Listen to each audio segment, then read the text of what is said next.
Hey everybody, this is Daniel. Emmanuel. With Bothers of Truth. We're going to talk about the Gary Johnson Aleppo error that he made when he was on MSNBC. But we're going to show you the video and we're going to talk about why I think there's good and bad in this mistake he made and why we need to discuss it.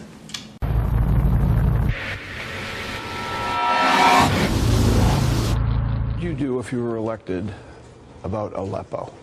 About Aleppo. And what is Aleppo? You're kidding. No. Aleppo is in Syria. It's the epicenter of the refugee crisis. Okay, got it. Got it. Okay. Well, with regard to Syria, I do think that it's a mess. I think that the only way that we deal with Syria is to join hands with Russia to diplomatically bring that at an end.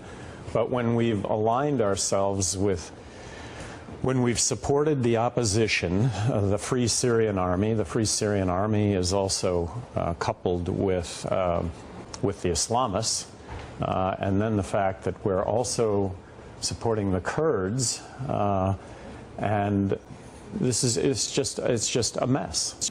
Okay, so you video with Gary Johnson on MSNBC and the flub about Aleppo. So we're going to kind of tag team it. We'll start with Emmanuel. I just want to get some of your thoughts because you have been a supporter of Gary Johnson of the Libertarian Party, especially in the wake of these two-party candidates' eye roll.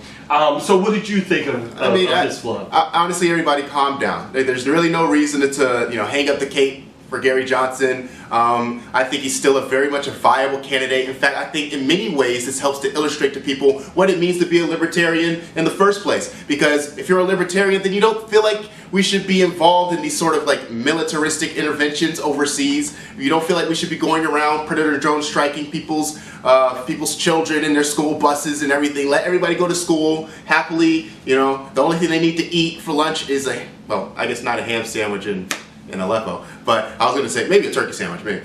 They don't need to eat predator drone strikes in the morning is basically what I'm saying. And that goes back to what this entire incident was about, right? So the reason why we're even talking about Aleppo is because of the photo that was circulated because of young Omran, yes. Yes, because of the photo that was circulated of young Omran, and it caught massive appeal, the same way the photo of the little boy who washed ashore had the same sort of heart-wrenching emotional appeal to people where they got to really see the effects of war, which is, it's amazing to me, but that's what it takes for people to understand that this is what it means to carpet bomb. This is what it means to drop bombs on people.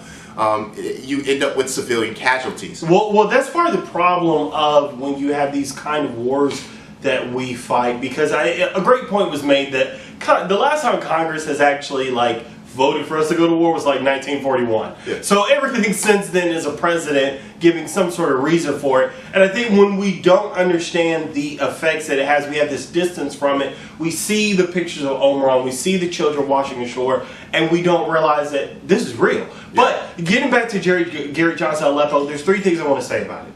So the first thing I'll say is that I think it is a big deal in the fact that when you're a third-party candidate, you don't get to make that mistake. That's just the reality of it.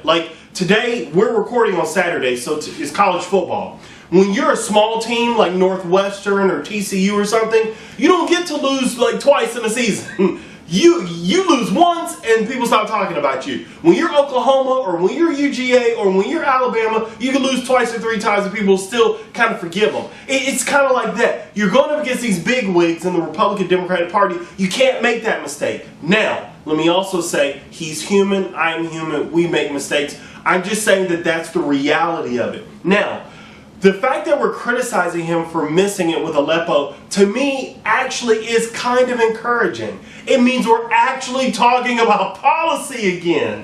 It means that we are actually now criticizing someone, not because of how their hair looks or because of their gender or this and that. We're talking about something meaningful. And Donald Trump normally gets the media talking about stupid things and they don't know how to bring it back to meaningful conversation. With Gary Johnson, we're at least talking about foreign policy. But with that being said, my third one that I want to say is this.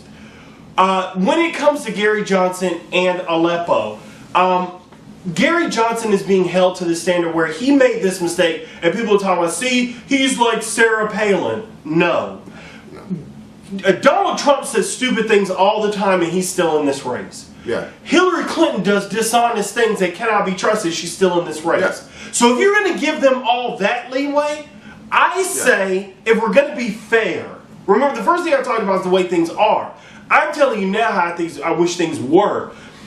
We need to be fair to Gary and say, Gary, you messed up. And his apology was fair. Yeah. It was good. He said, look, I know about Syria. They asked me about Aleppo. I messed up. I should have known. I'm going to make mistakes, but I'm going to learn from it. Okay, Gary, that's fair to me. I'm not voting for you, but that's fair. And I respect that. But if we're going to pile on him in a way that we will not do with Donald Trump, who retweets neo-Nazis, and we're not going to do it with Hillary when we don't trust her and we have fair reason not to, I have a problem with that. This is the woman who said that she didn't understand that C was for classified. Yeah, but you can trust her experience, though. Yeah, you can trust she's the woman for the job. Right. She can do it, but she can't tell me what a classified email looks like. Floundered around and just lost tens of thousands of emails, of classified documents. The Iraq vote. Of course, a person with the Iraq vote, someone who has consistently proven to have a lack of good judgment, and these people are still in the race. You don't have people that are sending out these Facebook memes and Facebook posts. You don't have entire media saying things or insinuating that this candidate should drop out because of this flub. And with Gary Johnson, for some reason, that's what they're doing. Yeah. Not for some reason. They're doing it because he's at something like 9% in the polls. And the reason why is because they want to shut down any possibility of a third party because people want a third and fourth party candidate. They want it. So because they want it, you have the establishment saying, no, we don't want you to have it. Because they know, and you've said this before in past videos, and I think it's important to repeat again, which is that if the establishment wasn't worried about a third party candidate, they wouldn't put all this energy into attacking the very desire of Americans to want a third party candidate. Yeah. So there's something here. We're on the right track. It's like my friend always says, life is like video games. When you encounter hostility, you're going the right direction. And so I think with Gary Johnson, should he drop out of the race? No. Should we push him out the race? No. Should we keep in mind that he made this mistake and ensure that he does have a grasp on foreign policy? Yes, we should. That's fair.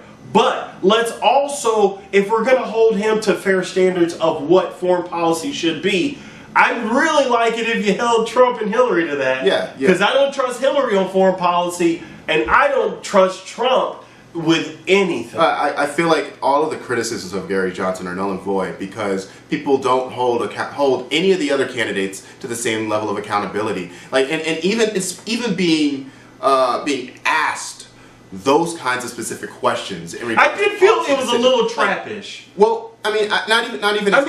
It's to be asked a question that's that substantive, right? It's because he's being held to a higher standard than we hold any of the other public officials.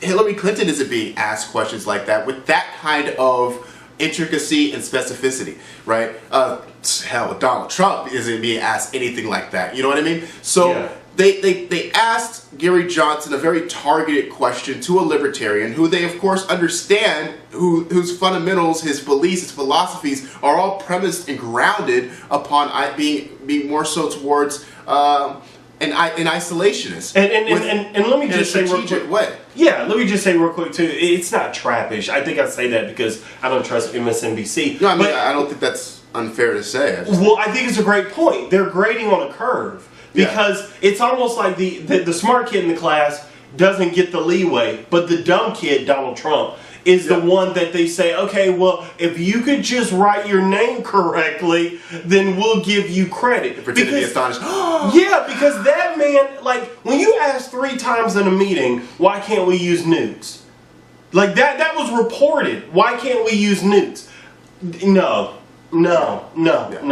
So everybody calm down with Gary Johnson. It's fair to criticize him, but let's pack it in, let's move it on, let's keep this going, because as we're going to talk about in our next video, the poll numbers don't look good for Hillary, and we need to really pay attention to that. So we hope you watch the next video. That's been Daniel. Emmanuel. With bothersome truth.